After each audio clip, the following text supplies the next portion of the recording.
Olá, pessoas. No tema de hoje, eu quero falar sobre bolsonarismo, a contradição que descredibiliza, né? E por que eu escolhi esse tema, né? Tem ficado em alta muito a questão daquela mulher que pintou a estátua com batom, né? E que saiu foto dela e que quem é a favor dela disse que ela puxou 14 anos de cadeia porque pintou uma estátua, né? E quem é contra ela disse que ela tentou golpe lá contra o país e o caralho. Enfim, não é esse necessariamente o ponto que eu quero analisar no dia de hoje, mas sim o conjunto da obra, né? Qual é o conjunto da obra? São os lados políticos que estão aí, vamos dizer assim, disputando a hegemonia no país, né? A hegemonia política, sobretudo, né? Uma coisa que me chama a atenção é que, vamos dizer assim, primeiro, introduzindo, né? Caralho, minhas ideias são tudo bagunçadas. Mas, primeiro, né? Cada lado político, né? O que é contra e o que é a favor dela, né? Tipo, o que é a favor dela é o pessoal do bolsonarismo e o que é contra ela é esse pessoal mais da esquerda, né? Enfim. Mas o que me chama a atenção é que cada lado político tem as suas posições, né? E cada pessoa também tem seus posicionamentos. Geralmente, os posicionamentos das pessoas, eles são alinhados com posicionamentos de lados políticos ou até de vários, né? Então, tipo, uma pessoa pode ter vários posicionamentos, cada posicionamento é de uma vertente política diferente. Pode ser, né? Pode ser desse jeito. Eu sou meio assim, né?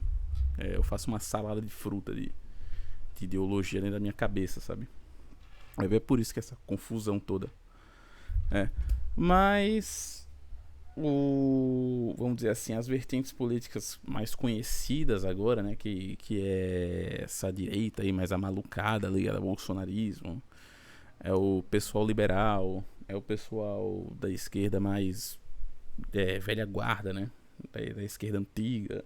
Aí tem o pessoal da esquerda identitária, do cabelo pintado, enfim. Esses grupos aí. Tem o pessoal ANCAP também, né? Que consegue ser mais monstrinho ainda, consegue ser mais amalucado. É, então, cada vertente dessa tem aí seus posicionamentos, sabe? E através dos seus posicionamentos é que eles expressam ali as suas opiniões acerca da realidade, né? Mas o que me chamou a atenção nesse episódio aí, né? E nos outros que vieram anteriormente, mas eu ainda não falei deles, é o seguinte.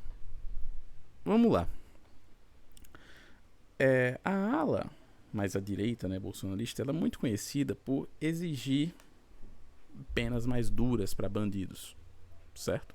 Né? Então, assim, quando soltaram a lei, né, da audiência de custódia, né? Quando criaram a audiência de custódia, eles foram os primeiros a reclamar da audiência de custódia. Não, porque vai dar o tratamento ao vagabundo. Aí o vagabundo vai falar lá pro juiz se ele foi bem tratado e sei lá o que, sei lá o que, sei lá o que. Beleza. Eles também foram contra, apesar de sancionado aí pelo próprio Bonossauro, né? A questão do juiz de garantias, né? Que é um outro juiz que vai avaliar se o processo foi julgado da forma correta e assim vai, né? Bom, e todas essas coisas que seguem aí uma linha de pensamento mais garantista, né? Do que diz respeito ao direito, né? A aplicação da lei. Né? Então é um pessoal que é mais punitivista, segue uma posição mais linha dura. Mas o problema tá que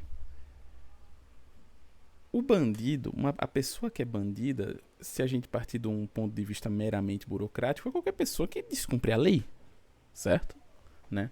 Então vai ser desde de uma pessoa que entra numa escola e atira em meio mundo de criança, até alguém que sonegou o imposto de renda, alguém que deixou de pagar pensão e foi comprar cigarro, enfim, né? Do modo de vista meramente burocrático, todo mundo aí é bandido. O que vai mudar é a proporção da consequência dos atos que eles cometeram né? E as pessoas que eles atingiram. Mas, tirando isso, todo mundo é bandido. Agora, veja só que coisa engraçada. As mesmas pessoas que são punitivistas, que são a favor de punições mais duras pra, vamos dizer assim, bandido, né? As mesmas pessoas que falam que o bandido bom é bandido morto e o caralho a quatro, estão agora, né? Chorando, estão aí cheias de dedos, né? Pra defender a moça lá que saiu da casa dela, de São Paulo, pra ir lá pra casa do Chapéu em Brasília, pra depredar prédio público. Enfim, foi lá aquele monte de maluco, sabe? Isso é o que me chama a atenção, né? E eu acredito, é uma coisa mais pessoal minha, que essas contradições, vamos dizer assim, essas incoerências acabam enfraquecendo o movimento político, né? Então, eu acredito que esse seja um dos motivos pelos quais, por exemplo, a manifestação do dia 16 de março flopou, vamos dizer assim, né? Então, para um cabra que já botou 1 milhão de pessoas na rua, comparado ao que foi, aquilo ali foi piada, né? Tem festa aqui no interior que arrasta mais gente que aquilo ali, né? Então, enfim, eu acredito que são essas incoerências, vamos dizer assim, dizendo no popular, né, o famoso dar pra trás, né? Essas arregadas, né? Essas mudanças de posicionamento de acordo com a conveniência que acabam descredibilizando o movimento político, né? Uma outra coisa que me chamou a atenção é que quando houve o depoimento lá de Mauro Cid, né? Enfim, alegaram que ele estava fazendo aquilo ali sob tortura, né? Tava fazendo lá a delação premiada sob tortura, tava depondo sob tortura. Enfim, só que veja só que engraçado, as mesmas pessoas que falaram isso são as mesmas que defendem a ditadura, né? Um exemplo é o próprio Eduardo Bonossauro, né? O cara defende a ditadura na cara dura, tem lá foto dele, camisa de Ustra, que era o cara lá da ditadura, e agora todo cheio de dedo falando que o amigo dele foi torturado. Ué, não entendi, sabe? Mas isso é muito ligado a um vídeo anterior que eu postei aqui sobre o delírio de classe média, né? Então, um dos delírios de classe média é defender coisas contra os outros, mas ele faz isso porque pensa que a injustiça que ele defende nunca vai acontecer com ele próprio, né?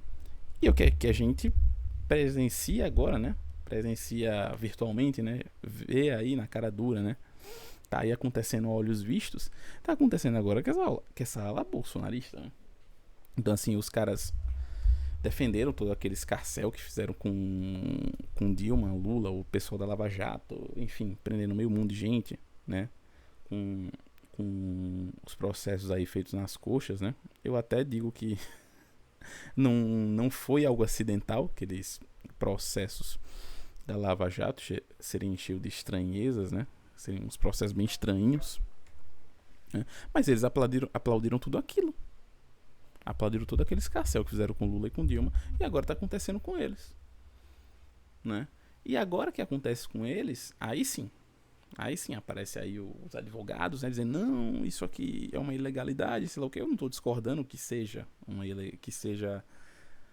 ilegalidade, né, o que está acontecendo com essas pessoas, com o pessoal lá do Rio de Janeiro, com o Bonossauro. Não estou dizendo que não seja ilegalidade, só que, tipo, eles não têm moral para falar contra, porque eles aplaudiram a ilegalidade que fizeram contra os inimigos deles, que fizeram com Dilma, por exemplo. Então eles não têm moral nenhuma. E veja só que negócio engraçado, né? O próprio Bolsonaro podia muito bem vir a público e dizer assim, olha, o que estão fazendo comigo é igual o que fizeram com Lula. Me meteram aí num processo cheio de estranheza, cheio de coisa estranha, e isso aqui, isso é errado, isso já aconteceu. E a tendência é que futuramente arrume uma forma de anular os processos e eu vou pra rua de novo e possa concorrer. Mas apesar dele poder, ele não vai falar isso. Por quê? Porque ele próprio aplaudiu a injustiça que foi cometida com o inimigo dele, né? E é isso que eu acredito que faz com que o movimento bolsonarista acabe tendo esse derretimento a olhos vistos, né? E as próprias pessoas que apoiam esse movimento vão acabar abandonando, né? Então, assim, pô, você tem lá um candidato a presidente, né? Que já foi presidente, aí o cara é preso, arrumam lá uns crimes que ele cometeu, e o cara que foi preso tem lá o discurso, não, corrupção não, e bandido bom é bandido morto, sei lá o que, sei lá o que, sei lá o que. É um discurso muito moralista, sabe?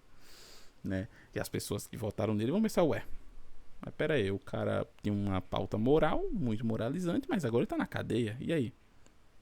E aí que entra uma outra ironia, né? Porque vai ser o mesmo discurso, vai votar num presidiário, vai votar num bandido, sei lá o que, sei lá o que. Então é uma coisa muito, acho até muito engraçado na real, né? Que está acontecendo, que é esse discurso dessa direita, né? Bolsonarista sendo voltado contra eles próprios, né? Eu já pensava que isso podia acontecer, que isso tinha possibilidade de acontecer, né? Então, quando rolou a eleição de 22, o pessoal falando, vai votar em presidiário, votar em ladrão. Eu já falava, tá, mas falar isso não adianta, velho. Porque se amanhã ou depois Bolsonaro for preso, as pessoas que gostam dele de verdade não vão deixar de votar nele. Porque ele foi preso, pouco importa. Se ele foi preso, se ele chutou mendigo na rua, se ele abandonou filhote de cachorro, enfim. Não importa se ele foi preso ou por que foi preso, né? Mas só que assim, a massa das pessoas, as pessoas mais razoáveis, né, quem ainda tem, né, o tico e teco funcionando, vai perceber isso, essa incoerência no discurso, e vai acabar abandonando o movimento, né? Vai acabar, isso eu espero que aconteça, né? Indo para um lado mais razoável da força, né? Parafraseando Star Wars, né? Vai acabar indo para um lado mais razoável, né? Vai deixar aí de seguir esses extremismos mais amalucados, sabe? Então, isso casa muito com o delírio de classe média, né? É a mesma coisa da pessoa que defende uma repressão muito ferrenha do Estado, muito sei lá o que, mas aí quando a Mauro Cid tá lá chorando, igual uma menina, na frente do juiz, chorando lá, não, isso é tortura, isso é sei lá o que, ué. Mas você próprio defende a tortura, ué. Não, o Brasil tá se tornando uma ditadura. Ué, mas você defende ditadura, pô. Que moral você tem pra falar contra a ditadura se você defende, sabe? Não, mas é uma ditadura comunista. Pouco importa, véio. Ditadura é ditadura. Se você defende um tipo de ditadura, você não tem moral pra falar do outro tipo de ditadura, sabe?